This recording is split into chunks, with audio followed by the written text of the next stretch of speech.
Kia ora and welcome to Muffin Talk. This radio program is brought to you by the initiative Titipounamu, Study and Joy. Today I've invited Sukhy Bassan to a Zoom recording for a broadcast. Sukhy, a warm welcome and hi to our radio program. Sat Sri Akal, as we say in Punjabi. Sukhy Bassan is originally from Yorkshire, England, and she speaks Punjabi, and she has lived in Aotearoa, New Zealand for many years. She is an active member of the Sikh community here in Auckland. Sukhy, can you tell us in a few words, who was Sri Guru Nanak?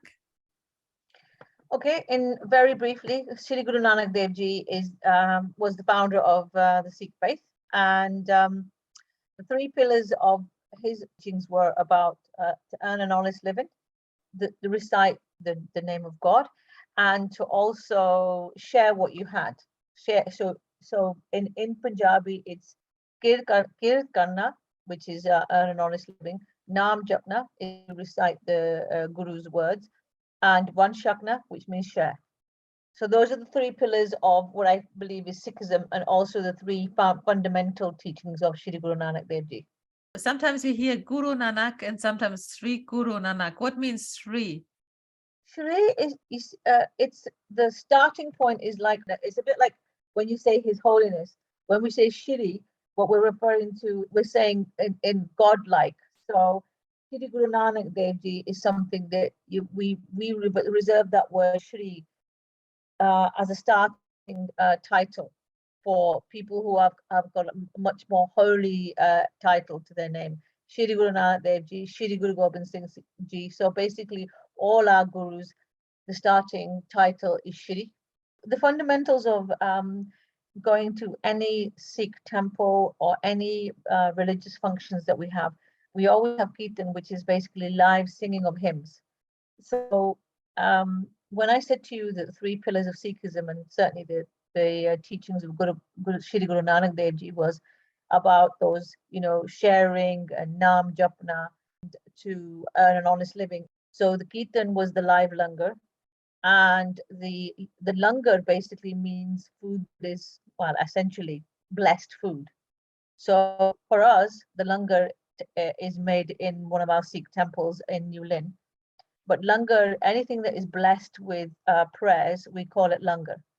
So Guru Nanak's free kitchen. So we are basically everything we do, we serve in Shri Guru Nanak Dev Ji's name, and it's about giving langar to anybody who wanted it. So it doesn't have to be the homeless; it could be anybody who needs a meal.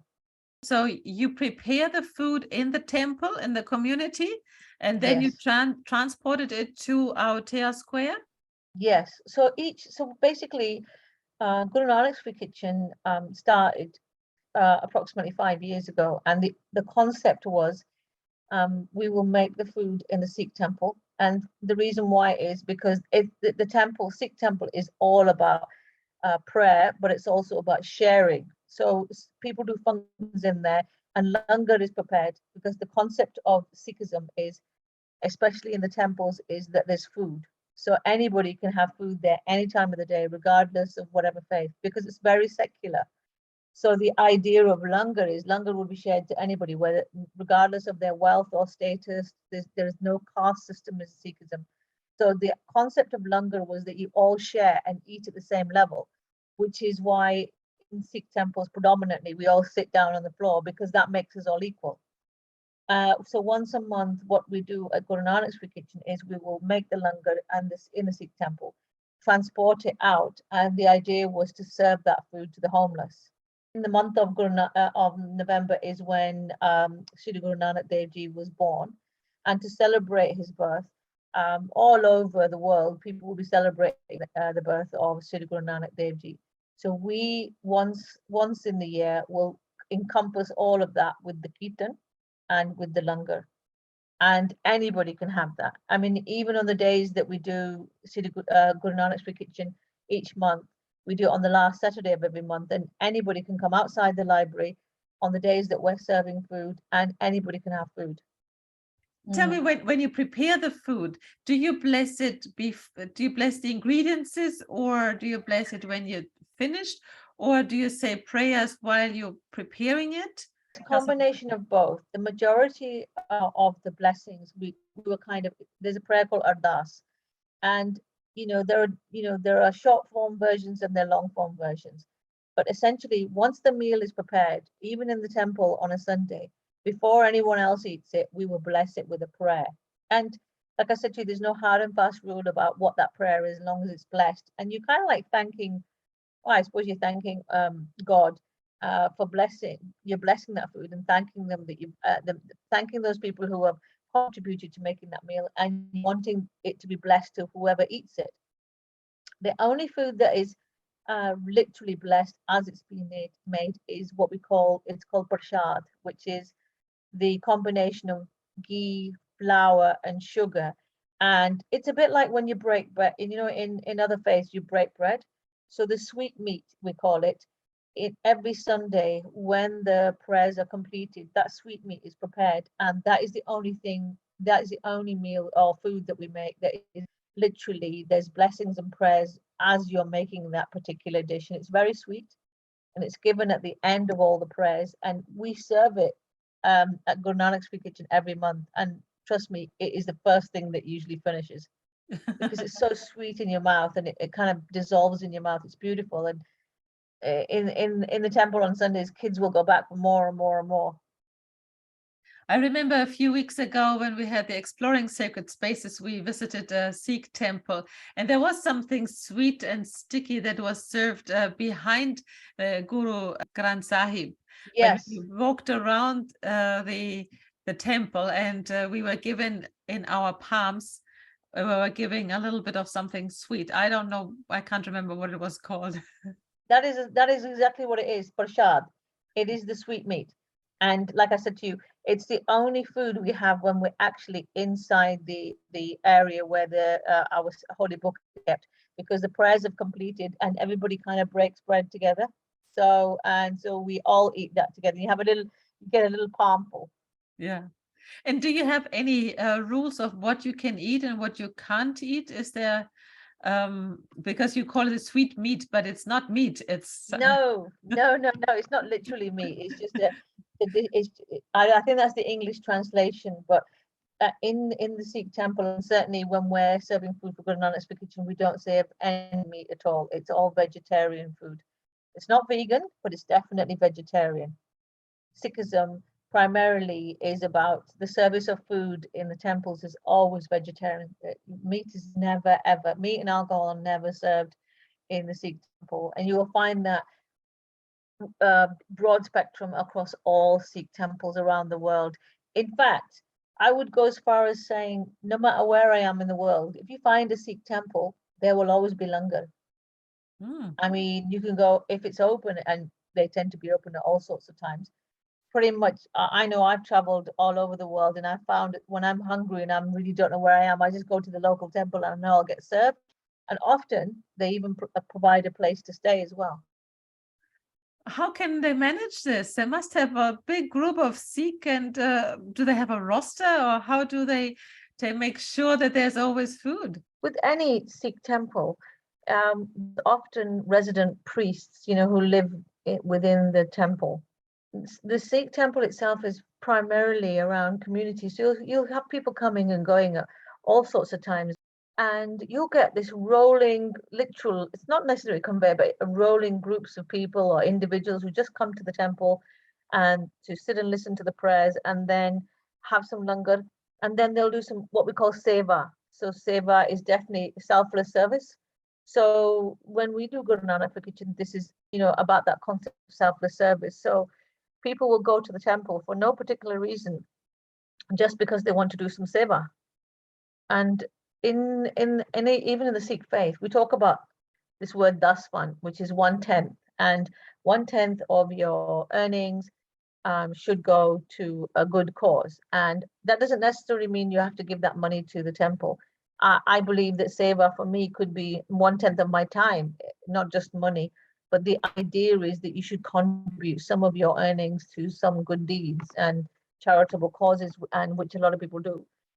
But the concept of the Gurdwara definitely is about seva. So honestly, you will see so many different groups of people. Like, for example, in the kitchen, you'll have people just coming in, having langar, and then they'll wash their own dishes and then wash more. And then some will stay, some won't. Some will clean, some will clean the bathroom, some will clean the langar room. Everybody will do a little bit of what I call seva. Yeah, you'll see that every Sunday when people will go in and just, or even during the week, people will go in and pay their respects, and maybe they will or won't eat langar, and then do some seva. The idea is langar is like it's communal eating, but it's prepared in the temple. So and the idea is that at any time that if you're feeling hungry, you can actually go to your Sikh temple and have some langar. So tell me more about the idea and the origin and about the free kitchen. You said it's in different parts of the world you have similar events? Yeah, I mean, I remember actually funny thinking about the origins is, I remember when we first started it here in New Zealand, when Barneet and I were both sitting together, and we had seen Guru Nanak's Free Kitchen elsewhere in the world. And if you Google Guru Nanak's Free Kitchen, you'll see Guru Nanak's Free Kitchen, Ontario, Vancouver, in parts of America, where this concept is, a stall and you're serving food. And Praneeth had seen a stall like this in Edinburgh, and he'd come back really quite excited about it. And I said, well, why don't we do this in Auckland? So about 5 or 6 of us got together and decided, well, let's just do it. And then I remember the early days of Guru Nanak Kitchen. We literally ran it only with like proceeds from, literally from people, donors from within our own community. And we started out just with $50 each. And then like I said to you, as soon as I started telling people I was doing this, somebody gave me the buffet warmer, somebody gave a tent, and then tables and so on. And to start it, we needed very little. And then the name, we were thinking, what name should we give it? And then we realized, well, Guru Nanak for Kitchen itself is we saw it as a common name throughout the world. If you actually Google Guru Nanak's for Kitchen, a lot of different places will come up. So we just took that and then we added on the Auckland. And then it turned out that when we had decided we wanted to do this, there are other groups outside the library who will do their week, and then Guru Nanak for Kitchen opted to do the last week of every month, and then there are other groups who'll take the first and the second, and we all are part of this Feed the Homeless group, where we've all committed ourselves to be there outside the library on the Saturday of our given week. And so that continued month on month, and at one point we were doing it fortnightly as well. We were doing a mini takeaway service fortnightly, and I would say it survived with 6 or 7 of us being what I call the core group. And then there's the wider community who will, I'll just do a call out on it's a WhatsApp group, nothing exciting. It's just a WhatsApp group, and it's a wider WhatsApp group, which anybody can join in. And then I'll just put a call out saying, hey, I'm doing some fundraising for food bags. Who's going to contribute? And then people will just put money in a bank account. And they've trusted us for 5 years to manage those funds and, use it wisely. Because we only became a charitable trust only a couple of years ago. Because up until that time, we were literally just a bank account that 2 people had actual primary access to, and people would just put in. We have some people in our community who will just put $100 a month for us, and some people put $5 a week, and it's been going on like that since we started. And then we had the gazebo, the tables, the banners. A lot of the items that we had are sponsored. Or when I say sponsored, somebody will just pay for it to be done. So the banners that we had done on Saturday, somebody just printed them out and said, we'll pay for it. It kind of rolls on month, and somehow we continue. And each month I think, okay, we've never run out of money, because as soon as I put a call out saying, for example, when it was winter, we were wanting to do socks and blankets, we would just put a message in our group chat. And like I said, it's just a WhatsApp group chat. And then before you know it, people would put money in our account, and then we'd go out and spend. So I like to think that we try and operate within our means. We're not trying to overdo it, but we want to make sure that, like, for example, toiletries. Like one of the, about 3 or 4 months ago, we did an event, and all the people, the homeless people that were there had said, have you got any toiletries? And we realized fundamentally when we first started out, we only did the langar, and then we did toiletries, and then we moved on to food bags. but we've stopped doing food bags because there's so many people doing food banks, and we've decided to stick with toiletries because, toothbrush and toothpaste. Some people will literally come up to us and say, do you have socks, toothpaste, and toothbrushes? And then we've decided, let's go back to toiletries.